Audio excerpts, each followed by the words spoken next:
Welcome back, guys, to another episode. I know it's been a while. I've got a few things I want to cover on this one. Catherine's here to help. We're going to actually talk about the front of the trailer. It's the part I've been putting off the longest. I made a few decisions, things to do. Don't know if they really are going to pay out, but in the long run, it's changeable. I can fix anything with it, so it's pretty easy. And let's just get right to it. So this is behind the curtain. Everything that I had set originally with building a wall and putting in these deep shelves and all that, it all completely went out the window because I felt like that was a little too permanent. It's going to be a lot of work, and the amount it was going to cost me in wood just to do that is really kind of the same as buying these shelves that I bought. We also bought a little sink and a toilet. So let's just talk about the shelves first. The shelves are simple. They're from Target. They're just your standard single stack 3 shelves, as you can kind of see right here.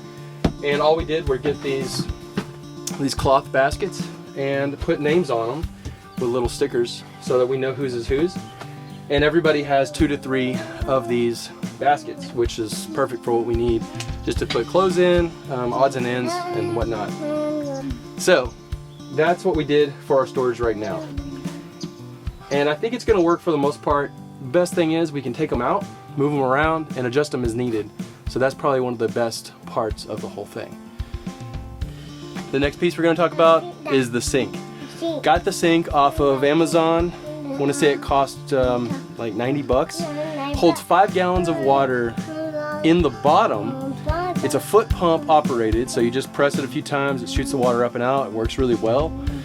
And it also holds, I want to say 3 liters of soap, which is a ton of soap in the top, in the base. So you actually have a push pump on top for the soap and a foot pump for the water to come up, and then your runoff just goes out the tube and goes straight to what we have is a 3-gallon tank for it to go into. And when it gets kind of full, I take it out, I go to the dump station, I dump it. Simple. It's really not that hard. We pretty much are going to use it probably to brush our teeth and wash our hands mostly. Need you to be quiet. I'm making video, okay? Me too. Me too, Dad. Okay. You too. Alright, the next thing is actually the toilet. It's a very simple toilet. There's nothing to it. It pretty much has a bucket inside of it, and we're going to use it primarily for emergencies for the kids. If the kids need to go, we can say, hey, go use that, especially in the middle of the night, because my daughter does have to go usually in the middle of the night at least once. So we have it for that, and in the morning I just take the bucket out, I go dump it, we wash it with soap, disinfect it, and put it back for further use.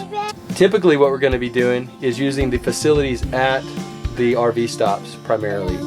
But in case we need to use this, we totally can, and it's very easy to get rid of. And the only last thing is there's actually a clothes hamper behind this with, well, it has linens in it right now, but ideally it's going to be for the dirty clothes. And that's where we'll put it right behind the toilet. These curtains are going to stay closed the majority of the time. Obviously nobody needs to really see up here, and we just keep them shut almost all the time. It's a good little changing nook. People can come back here and grab their clothes and change.